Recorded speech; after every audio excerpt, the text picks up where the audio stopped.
जय गुरुदेव। जय गुरुदेव। जय गुरुदेव। जय गुरुदेव। राह में बैठे आँखें बिछाए, है तरसती दर्श को निगाहें। राह में बैठे आँखें बिछाए, है तरसती दर्श को निगाहें। प्रेमी सब याद करते हैं तुमको, प्रेमी सब याद करते हैं तुमको। अपनी सूरत तो दिखला दो हमको, अपनी सूरत तो दिखला दो हमको। दूर पल भर रहा अब ना जाए, है तरसती दर्श को निगाहें। दूर पल भर रहा अब न जाए, है तरसती दर्श को निगाहें। राह में बैठी आँखें बिछाए, है तरसती दर्श को निगाहें। राह में बैठे आँखें बिछाए, है तरसती दर्श को निगाहें। प्रेम का रंग गहरा रचा है, प्रेम का रंग गहरा रचा है।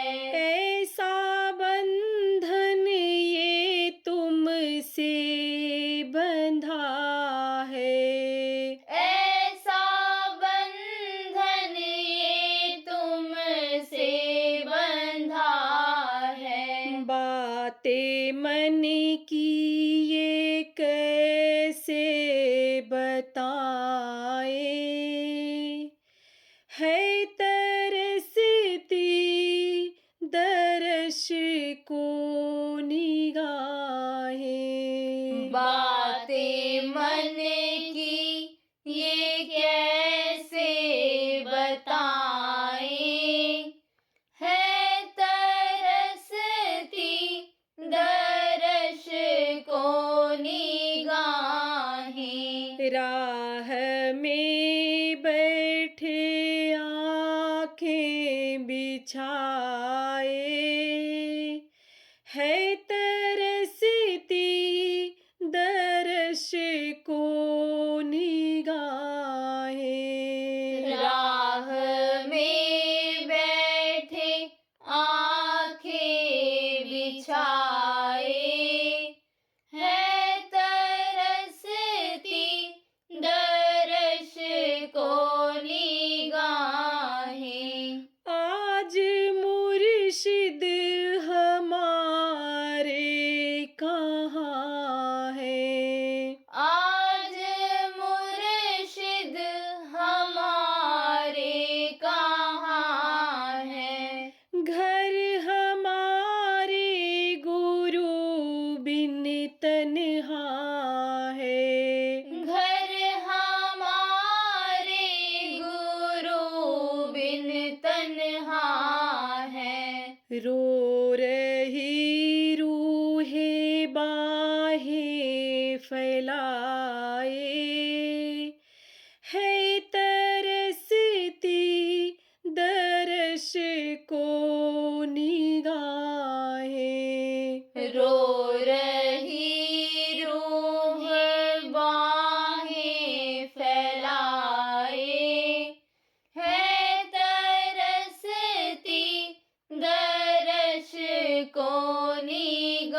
बिछाए है तरसती दर्श को निगाहें।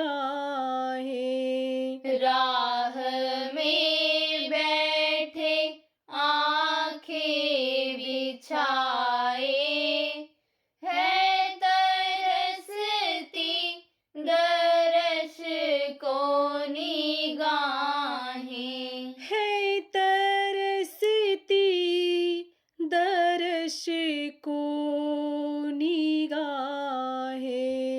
है तरसती दर्श को निगाहें। जय गुरुदेव। जय गुरुदेव।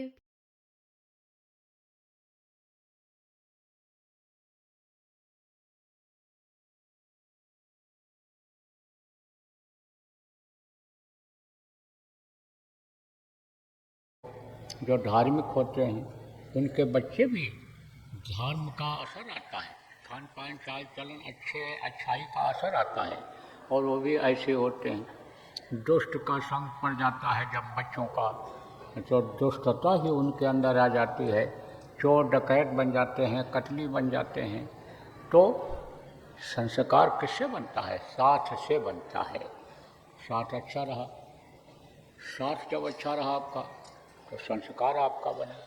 साथ का बड़ा असर होता है। देखो, एक लोहा होता है,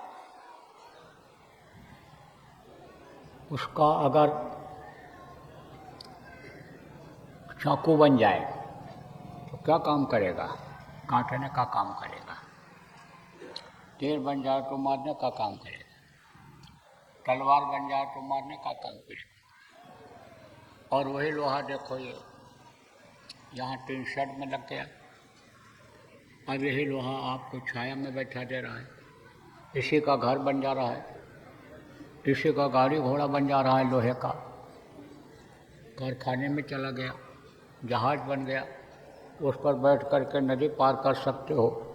समुद्र में एक जगह से दूसरी जगह आना जाना हो सकता है। तो साथ का असर होता है। यही चाकू देखो, यानी समझो कि फल काट करके वो खिला देती है, साग सब्जी चाकू खिला देता है काट करके। कोई भी ज़रूरत की चीज़ है, खाने पीने वाली है, तो उसको काट करके ये खिला देता है, पेट भर देता है। वही लोहा जिससे चाकू बना है, वही लोहा का जब चाकू बन जाता है और चाकू कसाई के हाथ में पड़ जाता है, तो वो जीव हत्या उसी से कर देता है। बकरा काट देता है, मुर्गा काट देता है। क्यों? क्योंकि वो उसके हाथ लग गया, उसका साथ पड़ गया। देखो, बूंद ऊपर से गिरती है पानी की, अब अगर वो पानी में पड़ जाए तो वही पानी बढ़ जाता है। चाहे यानी समझो कम पानी रहा हो, लेकिन जब बढ़ जाता है तब उसको कई लोग पी सकते हैं। जीवन दान हो जाता है उससे। वही बूंद जब कीचड़ में पड़ जाती है तो कीचड़ बढ़ जाता है, गंदगी बढ़ जाती है। लेटरिन मान लो पड़ी है, टट्टी पड़ी है और पानी उसमें गिर गया तो वही गीला होकर के बहता है और दूर तक गंदा करता है। यही स्वाति की बूंद बरसात में, यानी एक स्वाति नक्षत्र आता है, वही स्वाति की बूंद अगर केला के पंखुड़ियों में पड़ जाए, कपोल में पड़ जाए, तो कपूर बन जाता है। और वही बूंद अगर सीप में पड़ जाए, सीप और शंख होता है समुद्र से निकलता है, उसमें अगर पड़ जाए तो मोती बन जाता है। और वही बूंद अगर सांप के मुंह में पड़ जाए तो जहर बन जाता है। तो कहा कि कदली सीप भुजंग मुख, स्वाद बूंद गुण तें, और जैसी संगत कीजिए वैसे ही गुण दीन। जैसा साथ करते हैं वैसे ही गुण मिलता है, और साथ का ही संस्कार बनता है। कि कबहूँ दिवस मह निबिड़तम, कबहू प्रकट पतंग, बिनसय उपजय ज्ञान जिम, पाय कुसंग सुसंग। अब इसका मतलब समझा देते हैं। जैसे सूरज निकला है, अब अगर घने बादल आ जाएं तो सूरज छुप जाता है और अंधेरा हो जाता है, दिवस में तम हो जाता है। तम माने अंधेरा, दिन में अंधेरा हो जाता है। कब हो दिवस महानिवृत्तम और प्रकटें दिवस महानिवृत्तम कबहू प्रकट पतंग, यानी बादल। पतंग तो इसको कहते हैं, बादल को उदाहरण दिया हो उन्होंने। पतंग जैसे चलता रहता है, चढ़ता रहता है, इधर उधर ऐसे घूमता रहता है, ऐसे ही बादल चलते रहते हैं। तो बादल उड़ करके आ जाते हैं जब घने बादल सूरज के सामने, तब अंधेरा हो जाता है। ऐसे ही साथ जब बुरा पड़ जाता है आदमी का, तो समझो आपके अंधेरा जीवन में हो जाता है। अब आजकल ज़्यादातर ये देखा जा रहा है कि खाने पीने मौज मस्ती वालों का ही साथ ज़्यादा मिल रहा है। उनको तो कुछ जानकारी ही इस बात की नहीं है कि मनुष्य शरीर का जो यह समय है जीने का, यह ख़त्म होता चला जा रहा है। एक एक मिनट इसका कीमती है, इसकी उनको जानकारी ही नहीं। उनको जानकारी ही इस बात की नहीं है कि मनुष्य शरीर ये किस लिए मिला है, क्या काम करने के लिए मिला है।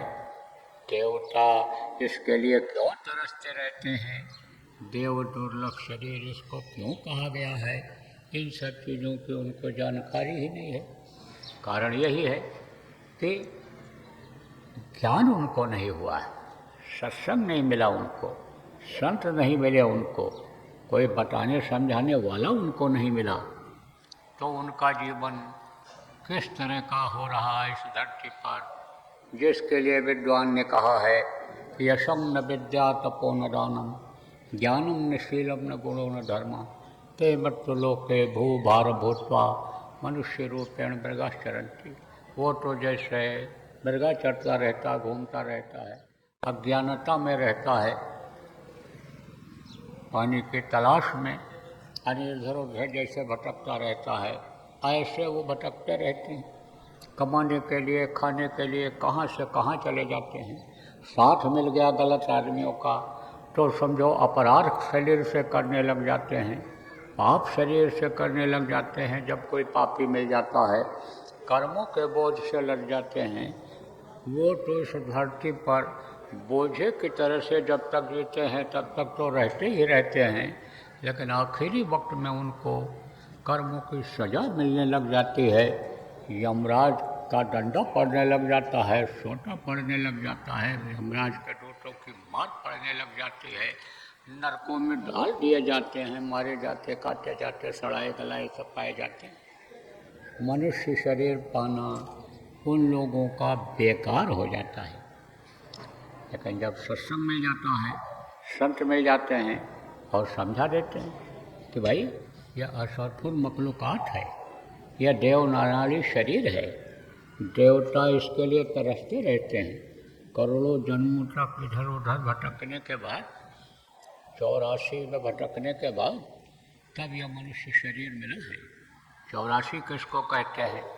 देखो इसी 84 में ये पेड़ पौधे हैं, इसी 84 में आसमान में उड़ने वाले पक्षी हैं, इसी 84 लाख योनियों में कीट पतंग हैं, इन्हीं 84 लाख योनियों में ज़मीन से नीचे रहने वाले कीड़े हैं, इन्हीं 84 लाख योनियों में पानी में रहने वाले तरह तरह के जानवर हैं।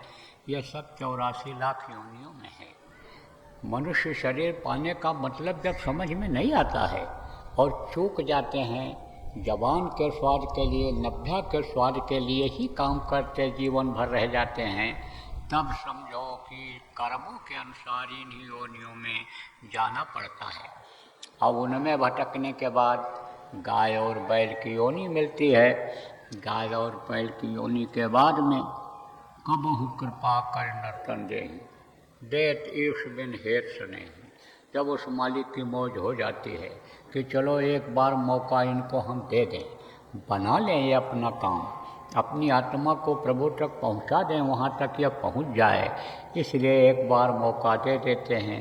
जब कृपा हो जाती है, दया हो जाती है, तब कृपा करके मनुष्य शरीर दे दिया करते हैं। तो कोट जन्म जब भटका खाया, तब यह नर्तन दुर्लभ पाया। करोड़ों जन्मों तक भटकने के बाद, नर्क 84 में जाने के बाद, तब यह मनुष्य शरीर हमको आपको प्रेमियों मिला है, और दोबारा फिर जल्दी मिलने वाला नहीं है। क्यों? 184 भटम कर, और पग में अटक्यो आए, और अब की पासा न पड़ा तो फिर 84 जाए। पग किसको कहते हैं? जैसे देखो, मान लो यह आश्रम की ज़मीन है, और इसके बगल में आपका खेत है, उधर आपकी किसी की ज़मीन है। अब मेल के पास आप खड़े हो जाओ, जो बाढ़ लगी है उसके पास खड़े हो जाओ, और एक पैर इधर से उधर रख दो तो अपने खेत में चले जाओगे।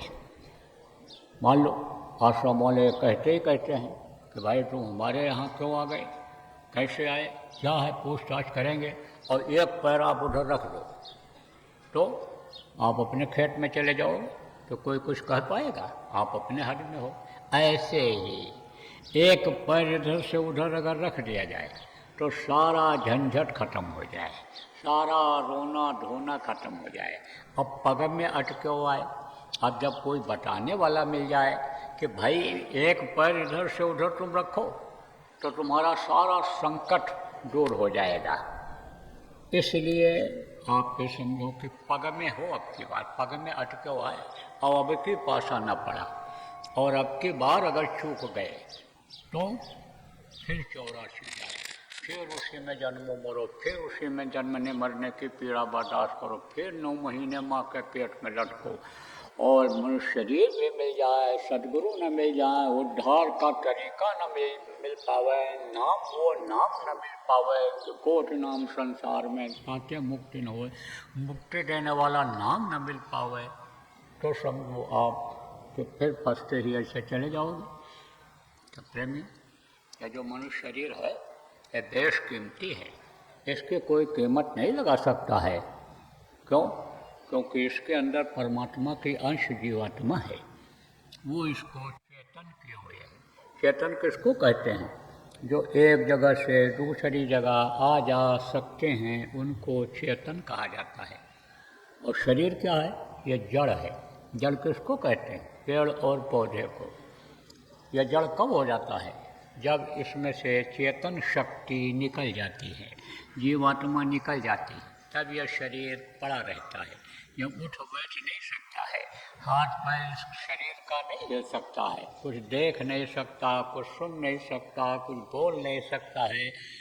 बिल्कुल एकदम से ऐसे जैसे कोई मिट्टी पत्थर हो, इसी तरह का हो जाता है, जड़ हो जाता है। इसको चेतन कौन किए हुए है? परमात्मा की अंश जीवात्मा इस शरीर को चेतन किए हुए है।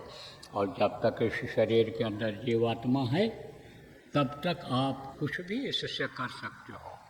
हाथ दिया उसने, पैर दिया, आँख दिया, कान दिया, सब कुछ आपका बढ़िया से देव दुर्लभ शरीर बना दिया, लेकिन आप इससे जो चाहो वो कर सकते। यह मानुष जन्म अनमोल मिला, तो चाहे इससे कमा बाबा, चाहे दीन कमा, चाहे दुनिया कमा, और चाहे प्रभु के हेत लगा बाबा।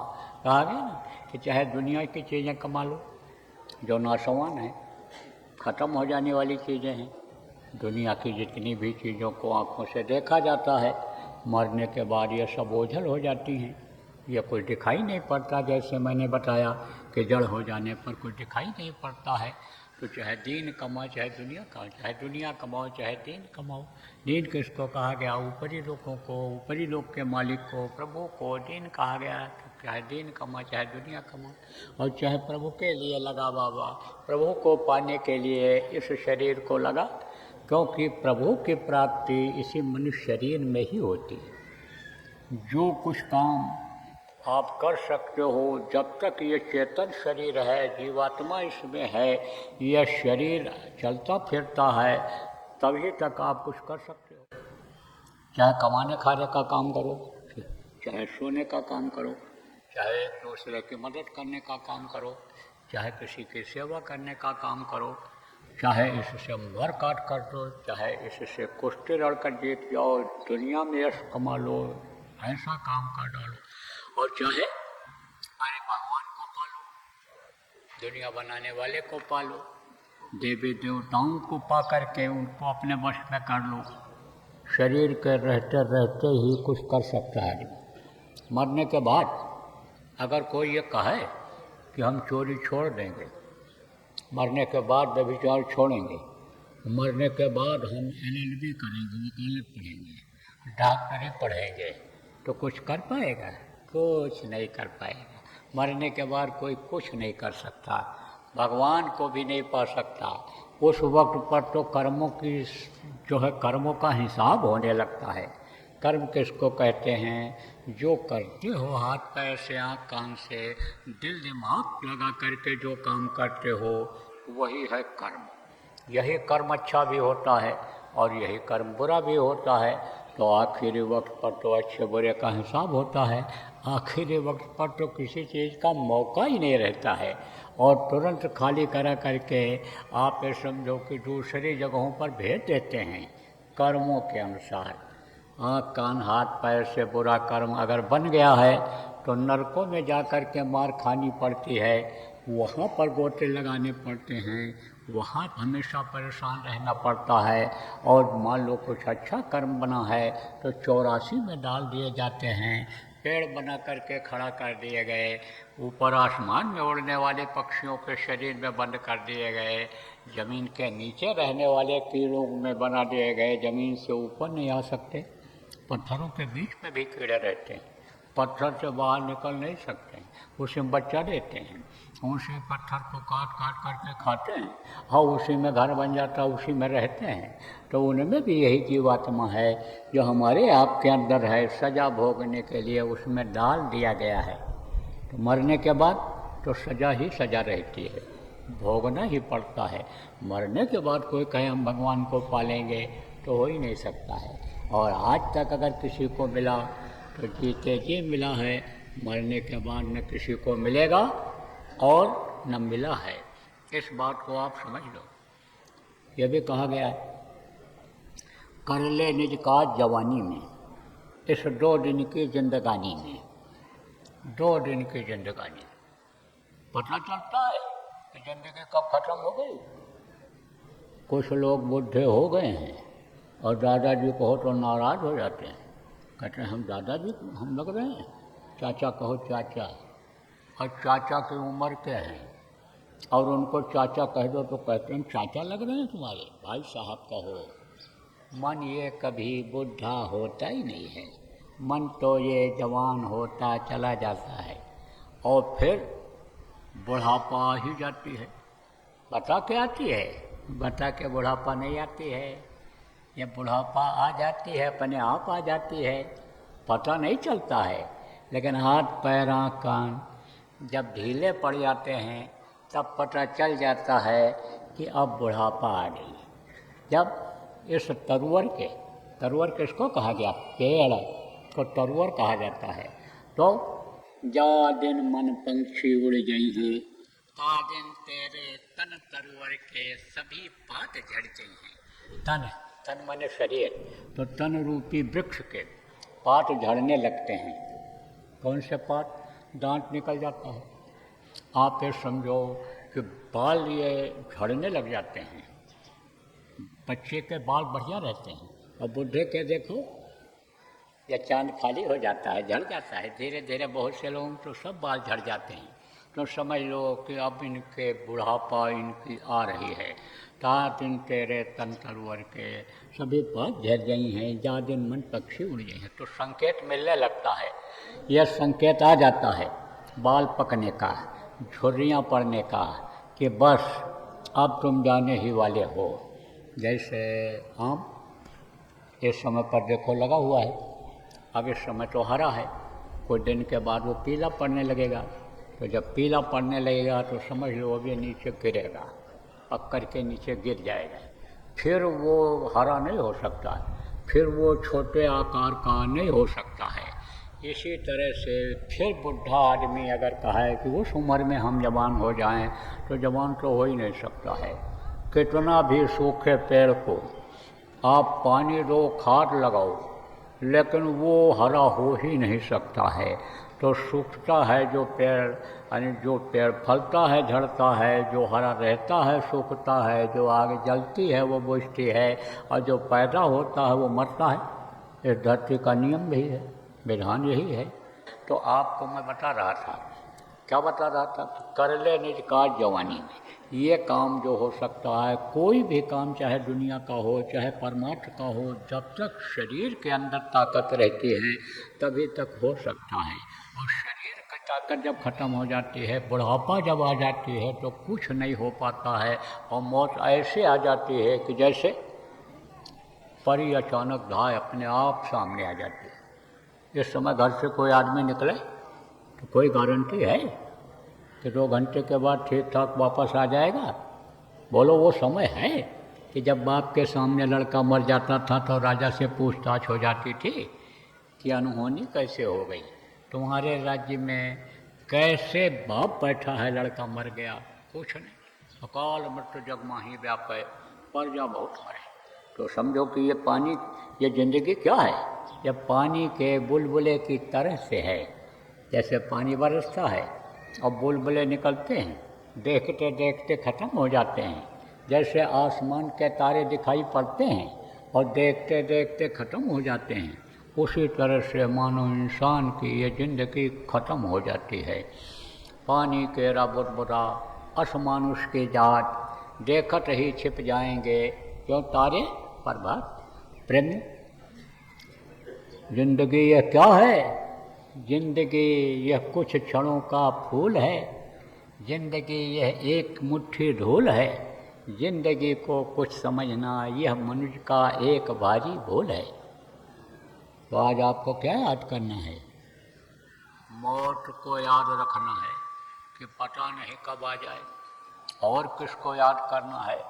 जो सबका सृजनहार है, सबका परवरिश करने वाला है, सबको सब कुछ देने वाला है, जो दुनिया संसार को बनाने वाला है, जो देवी देवता को बनाने वाला है, जो सबका मालिक सबका पिता है, इस धरती पर जन्म नहीं लेता है, जो सबका बाप है, साहब सबका बाप है, बेटा काहू का नाय, बेटा होकर जो जन्मे सो तो साहब नाय। उस प्रभु को याद रखना है, उसको नहीं भूलना है।